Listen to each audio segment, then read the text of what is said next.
What is up, family? We have another Patreon request. Les pires moments de l'histoire. Les pires pops.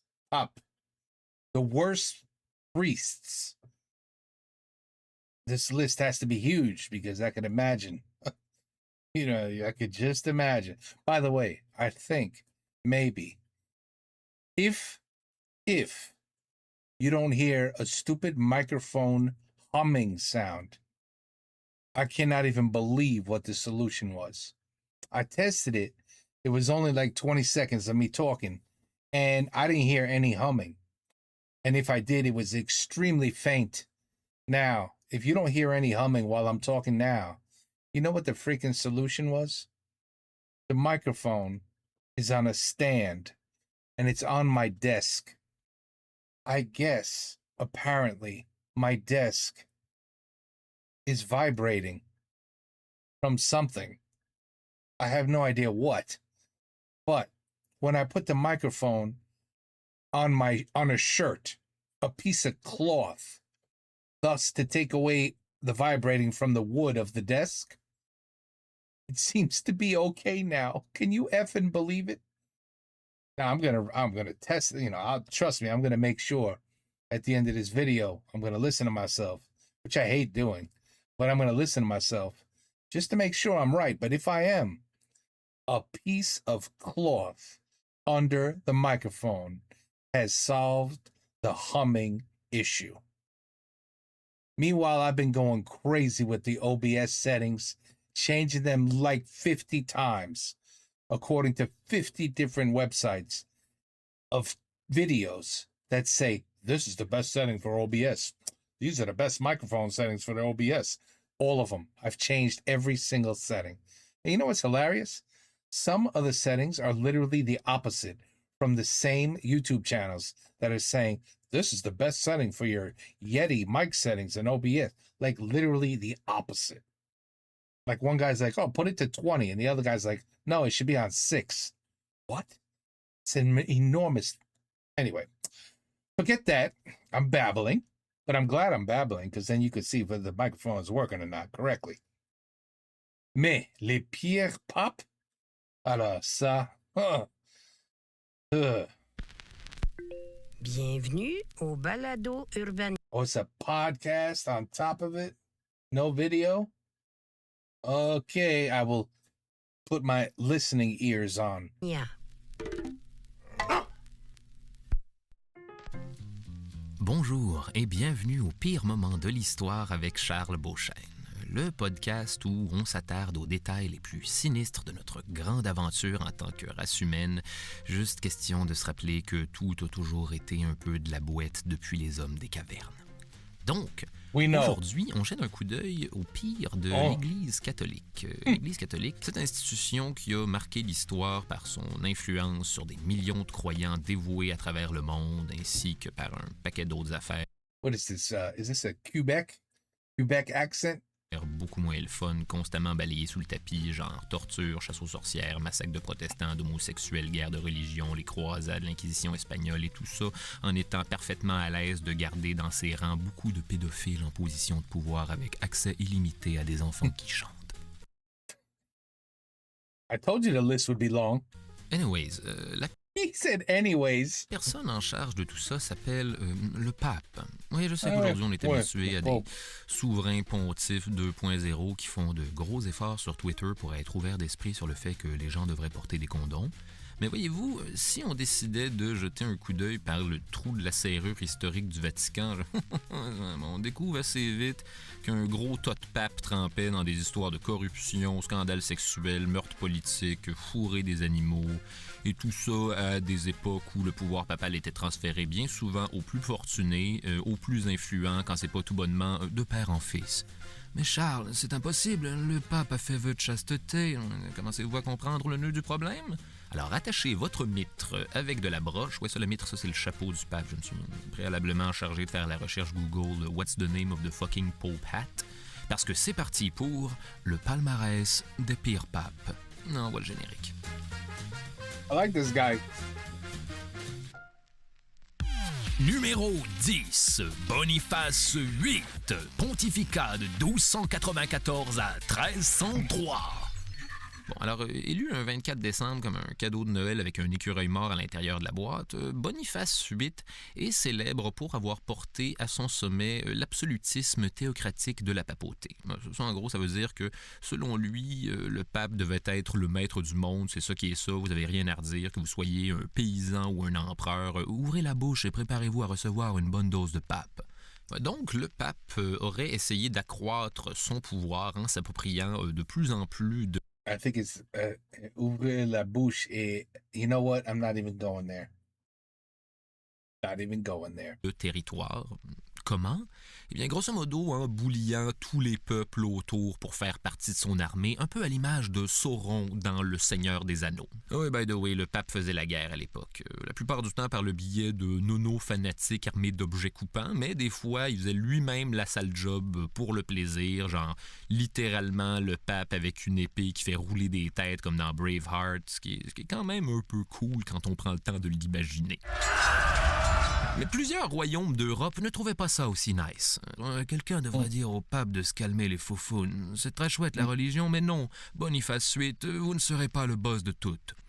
Alors Boniface se serait donc pogné comme ça avec plein de dirigeants de toutes sortes de pays, entre autres avec le roi Philippe le Bel de France, au sujet de la perception de certains impôts que le premier estimait revenir à l'Église, dans le sens de « Ah ouais, by the way, selon cet édit pontifical que j'ai écrit, tout votre cash est à moi.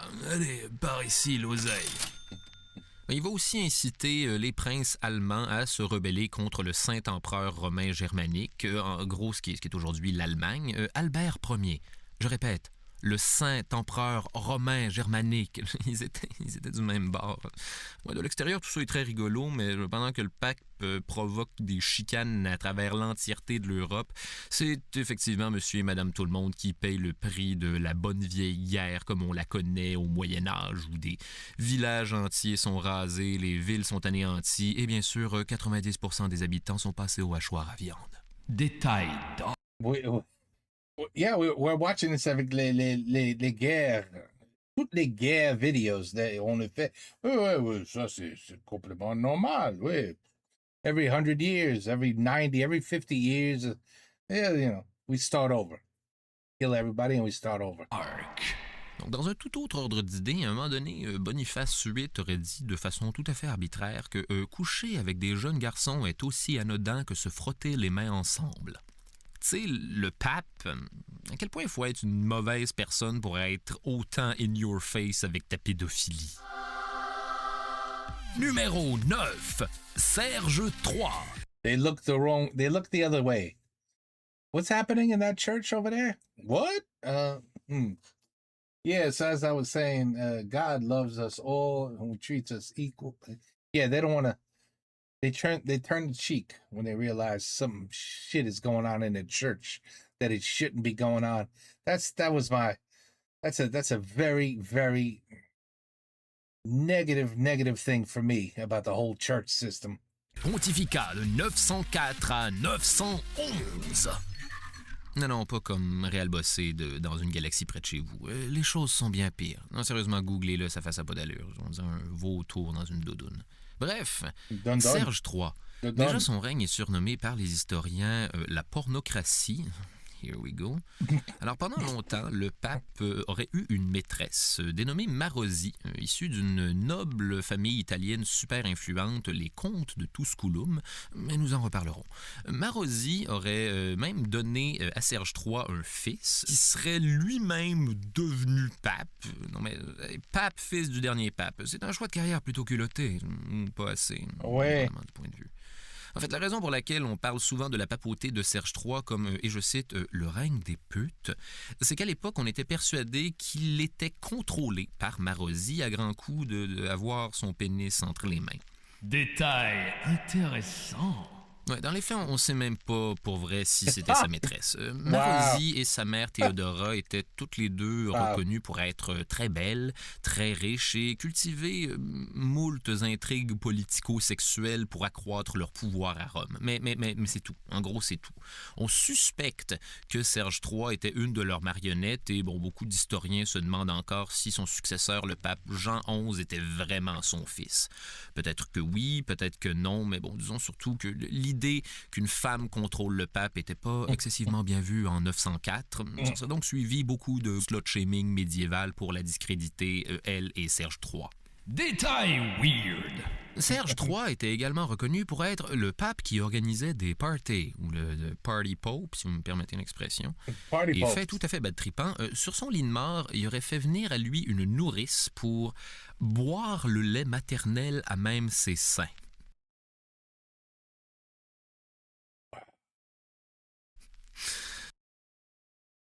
Ça, c'était dit, qu'est-ce que vous voulez que je dise?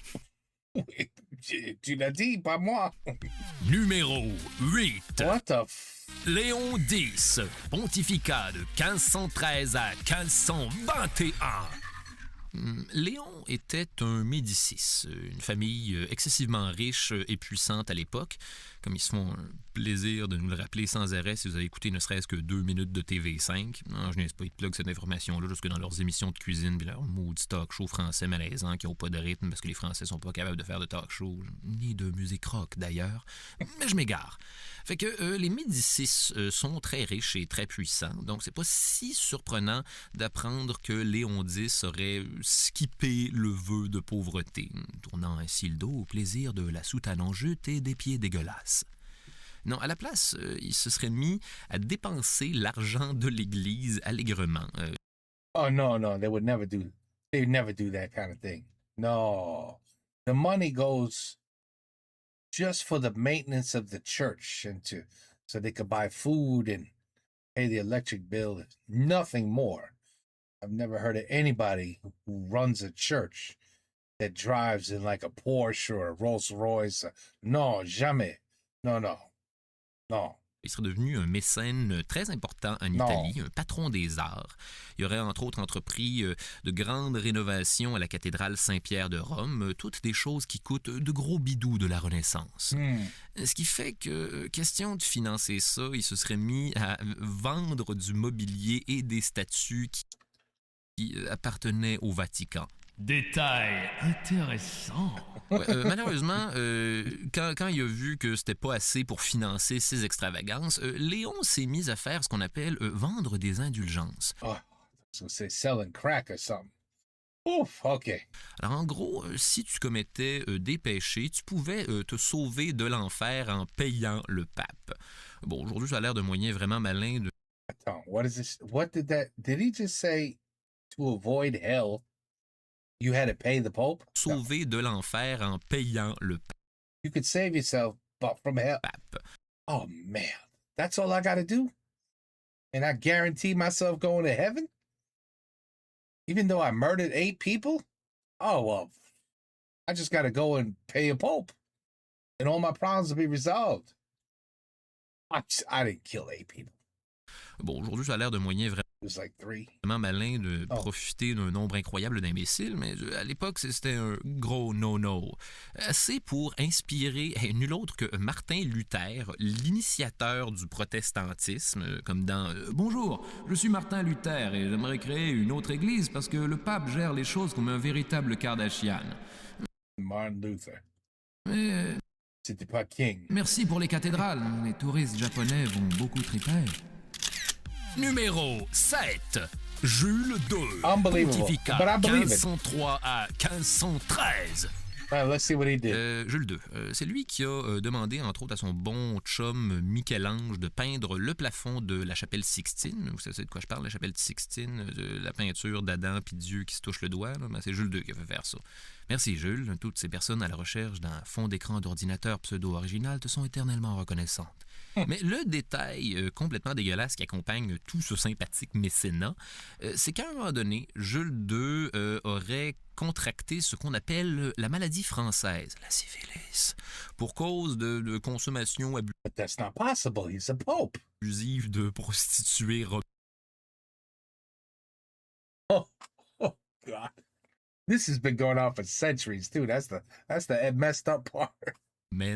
Ou de prostituées romains. Rendu là, vous doutez bien que vraiment pas ce détail-là qui va faire pencher quelque balance que ce soit. Wow. Et mon Dieu, quel syphilis il va pogner. Il y avait apparemment tellement de plaies syphilitiques que lors du Vendredi Saint, on demandait aux croyants de s'abstenir, si possible, de baiser les pieds du pape. Je veux dire, c'était déjà étonnant que ce soit une habitude de baiser les pieds du pape, mais quand le monde du 16e siècle te dise que tu devrais t'abstenir parce que c'est trop dégueu, c'est énormément de syphilis, ça, les amis. Numéro 6. Wow. Benoît IX. Pontificat quelque part au 11e siècle. Donc, de son vrai nom, Théophylacte de Tusculum. Vous avez bien dit qu'on allait revenir à la famille Tusculum. Alors, Théophylacte de Tusculum, voilà, on comprend qu'avec un pareil nom de maladie de peau, tu cherches n'importe quelle façon de le changer. Docteur, j'ai un très gros problème de Théophylacte de Tusculum. Je ne peux plus m'asseoir depuis des semaines. Donc, la solution de Théophylacte aurait été de devenir souverain pontife et prendre un bon vieux nom de pape avec un chiffre à la place du nom de famille. Le problème avec lui, c'est qu'entre autres, les experts s'entendent pas sur l'âge exact auquel il a accédé au trône papal. Certains disent qu'il aurait eu 20 ans, d'autres disent qu'il avait à peine 12 ans, mais une chose est sûre, il était beaucoup trop jeune pour être pape. T'étais à la tête des armées de la chrétienté. T'es considéré par tout le continent, sauf les Juifs, comme le représentant de Jésus sur Terre. C'est beaucoup de pouvoir à mettre entre les mains de quelqu'un avec une moustache molle, plein d'hormones pis de colère qui n'a pas de contrôle sur ses érections. On l'a décrit comme un être si exécrable et abject qu'il en donnait froid dans le dos. En fait, la majorité des témoignages qu'on a sur son pontificat sont des extraits des journaux intimes de ses cardinaux qui, pour la plupart, disent grosso modo « Cher journal, le pape est si exécrable et abject qu'il m'en donne froid dans le dos. » Détail intéressant. Dans le livre de Gomorrhe, qui est un traité du 11e siècle sur la sodomie chez les papes, et si seulement je niaisais, mais non, en 1051, il faut croire qu'il fallait vraiment faire le point là-dessus.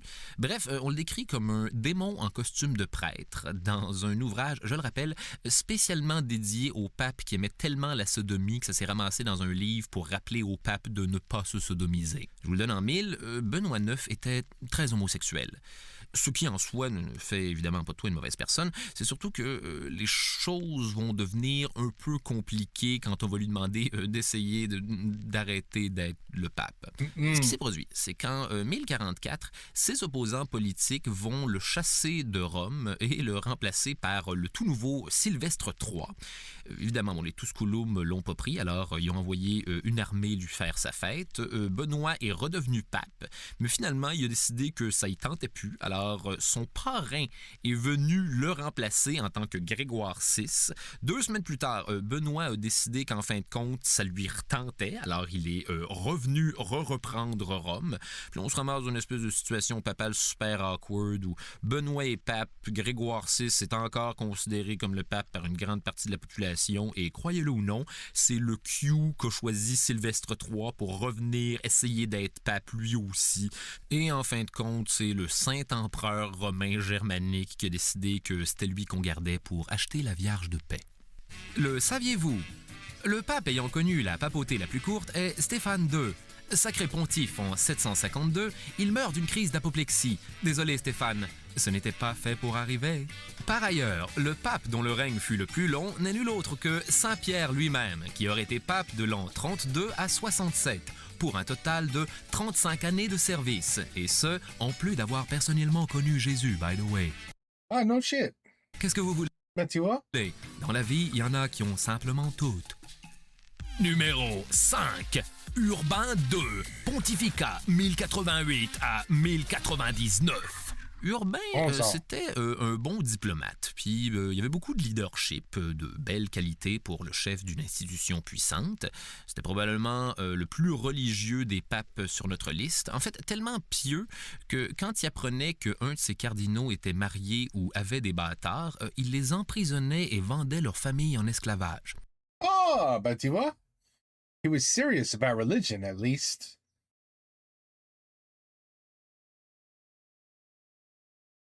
very serious about religion. Beaucoup. Jusqu'ici, tout est normal en 1088, mais si aujourd'hui on se rappelle d'Urbain II, c'est que c'est le pape And while he was doing it, he was saying, but God loves you. qui a déclenché la première croisade. Ça, en gros, les amis, les croisades, c'est le pape qui se serait dit « Hey, je pensais à ça, Jérusalem en Palestine. Ça dit ici que Jésus de Nazareth est allé faire un paquet d'affaires super importantes là-bas. Ça devrait être à nous. Oui, mais votre sainteté, la ville est déjà occupée par beaucoup de musulmans.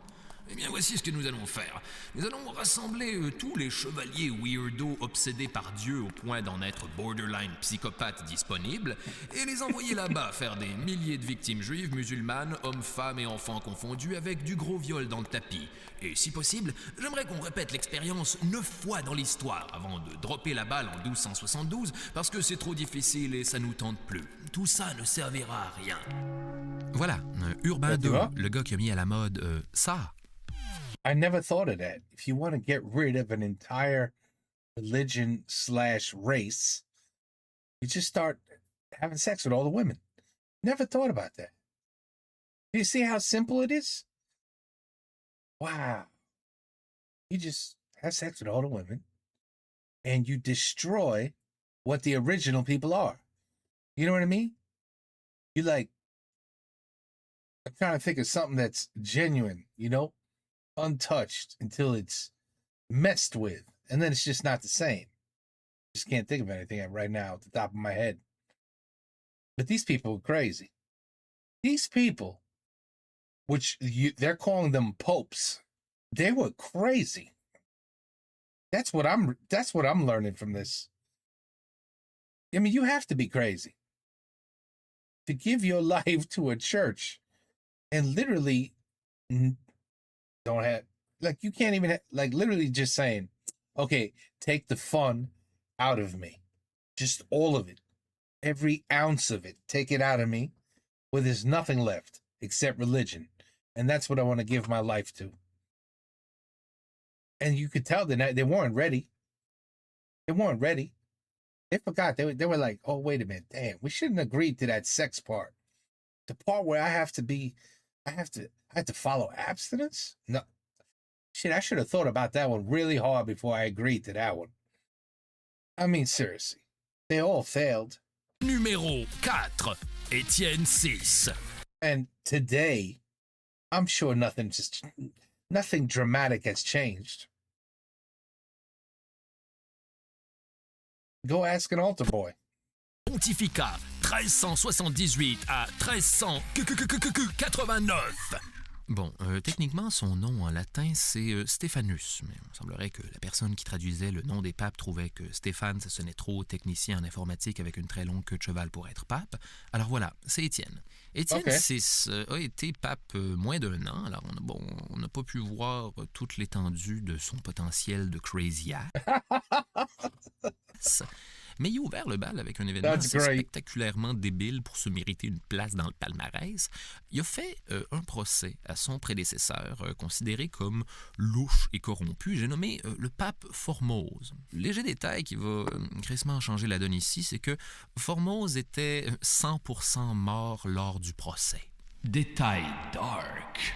Étienne VI n'aimait vraiment pas Formose. En fait, il l'aimait tellement pas qu'une fois au pouvoir, il aurait fait déterrer Formose de la crypte des papes, rhabiller la vieille momie sèche en soute de pape et asseoir le cadavre de pape dans une basilique pour le poursuivre en justice.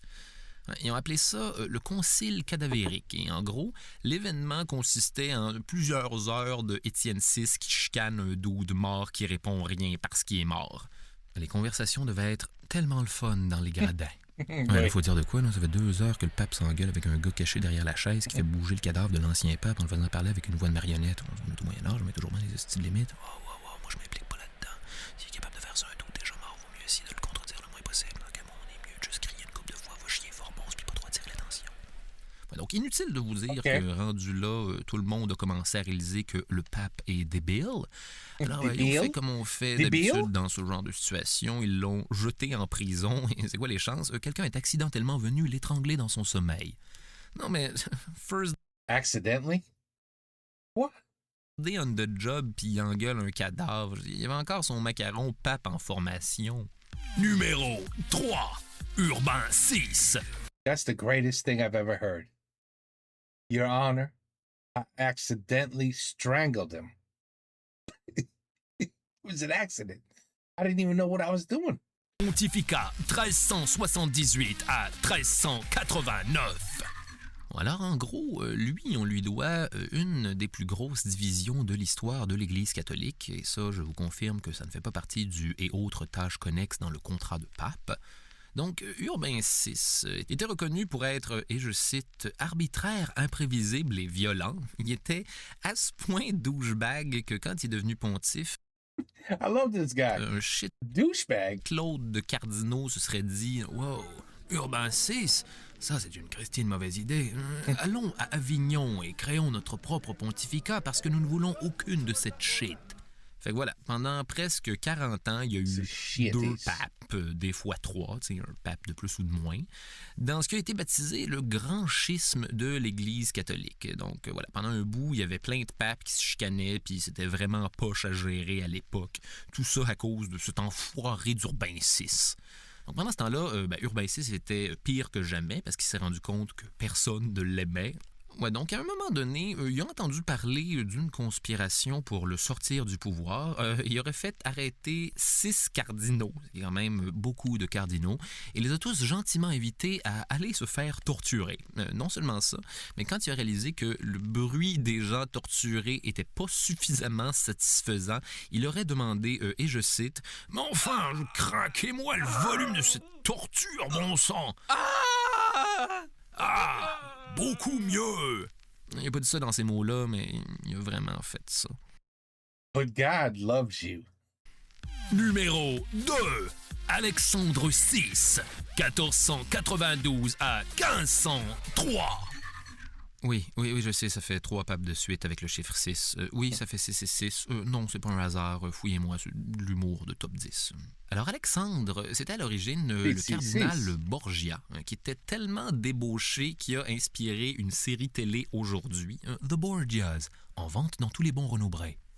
À seulement 25 ans, il est devenu cardinal, non pas parce qu'il était très qualifié, mais parce que son oncle était le pape Calixte III. Il y avait donc, pas nécessairement l'appel du divin. Il y a eu genre 4 enfants. C'est certainement pas le fait d'être cardinal qui va m'empêcher de baiser. I got 4 kids. Ça, c'était avec sa femme. Il y a aussi eu plein de maîtresses. Quand il est devenu pape en 1492, évidemment, il a upgradé tout ça pour une concubine de 15 ans.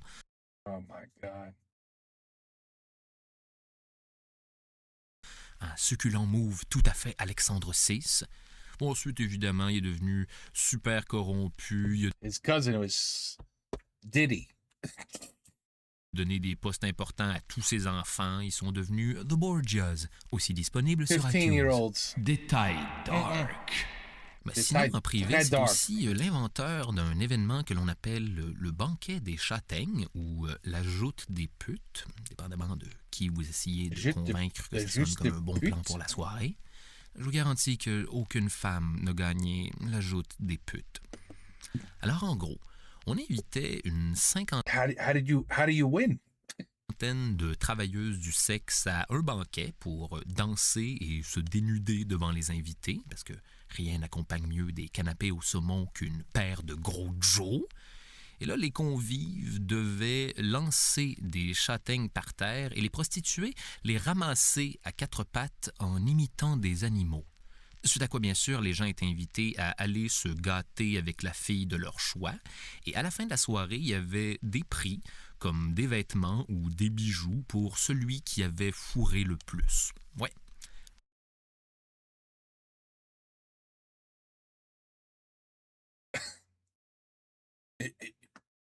Je sais pas quoi dire.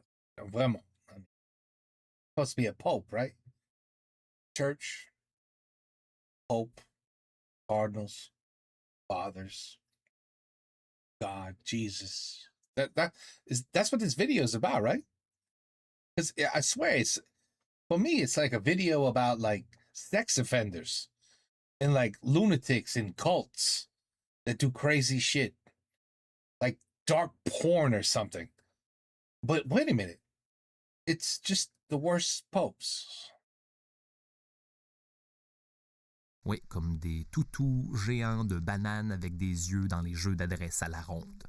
Tu sais, une journée comme une autre chez l'ambassadeur de Jésus de Nazareth. Numéro 1. Oh my God, what the hell's number 1 gonna do? Jean XII, pontificat 955 à 964. Ah, enfin, le plus dégueu de la gang. Oh, okay. I can't wait to hear. Alors, transformer le palais du Latran et sa basilique en bordel, check. Coucher avec des vierges, parce que coucher avec des vierges, check. Coucher avec des veuves, check. Est-ce qu'on a couché avec des orphelins? Non, mais beaucoup des veuves n'étaient pas nécessairement consentantes. Culture du viol, check. Wow, so he was, wow. Oh, I mean, that's great. That's an excellent pope. Avoir assez mauvaise réputation avec les femmes pour que l'on déconseille aux pèlerines de visiter Saint-Pierre quand il était là. Check. Évoquer le nom du diable en trinquant, possiblement lors d'orgies. Check. Prier des dieux païens quand ils jouaient à des jeux de hasard. Come on, Dionysos, donne-moi un 6. Check, check. Chasser, parce que ce qui paraît, c'était un big no-no quand tu étais pape. Vous souvenez-vous quand il violait des pèlerines? Check. Torturer ses ennemis. Castrer des gens, brûler des yeux au fer rouge et une fois de temps en temps, incendier des maisons. Check, You sure he wasn't the devil?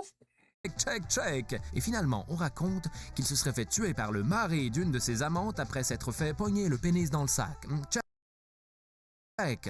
C'était vraiment le dernier qui me manquait pour avoir la diagonale. Donc, Seriously, I hope this is all fake.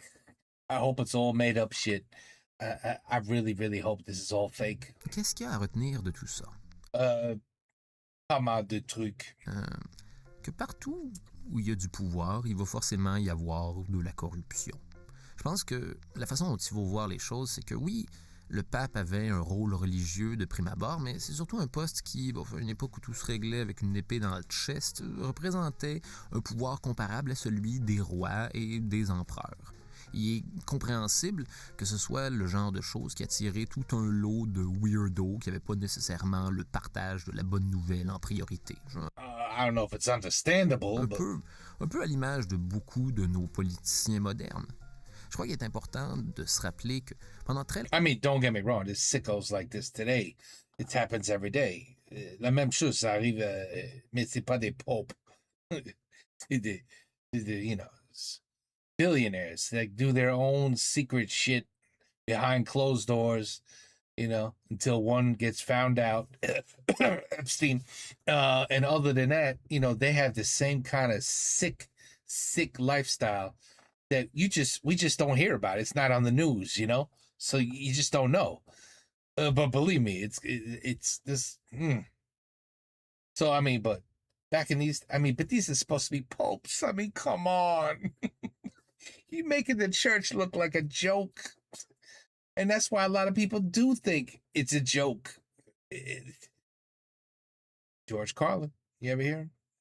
Go watch George Carlin. He says wonderful things about religion and church. Oh, he's good. He's too good.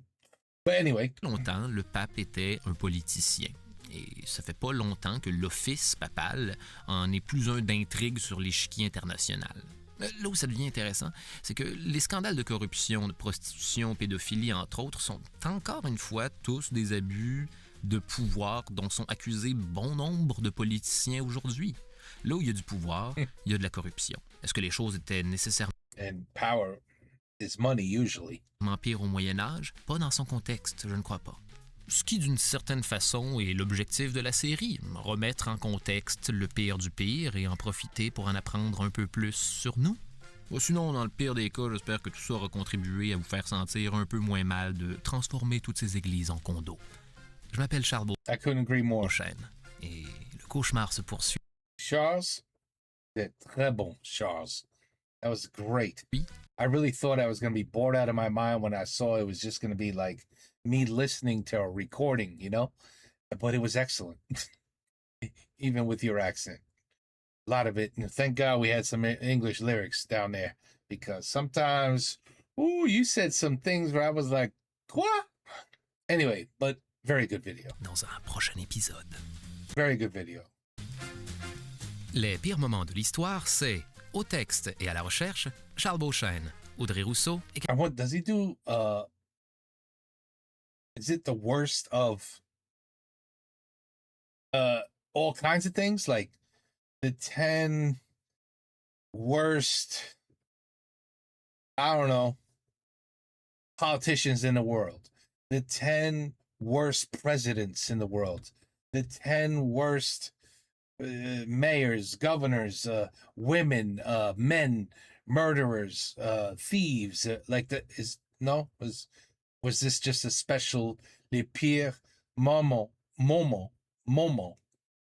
de l'histoire of history, and this time is les pop, or the only time c'est les pop? Ben je sais pas, because the first time I'm hearing him, so I don't know. Catherine Thomas But he's got, this is great, this is good stuff. pour Urbania, la rédactrice en chef, Barbara Judith Caron, et la productrice exécutive, Raphaël Huysmans. Le balado Les pires moments de l'histoire avec Charles Beauchesne est une production d'Urbania. Is it gonna be copyrighted? Is that what he's telling me? Is he already telling me? Good luck trying to post this. Well, anyway, I don't know. I hope not, because it's audio and there's no way to stop that if it's copyrighted. But anyway, I thought it was great, and sadly, I mean, I'm not shocked. Actually, one or two of them did shock the shit out of me, but the other ones, I'm not even shocked. I mean, we know. Take care. Peace out. À la prochaine.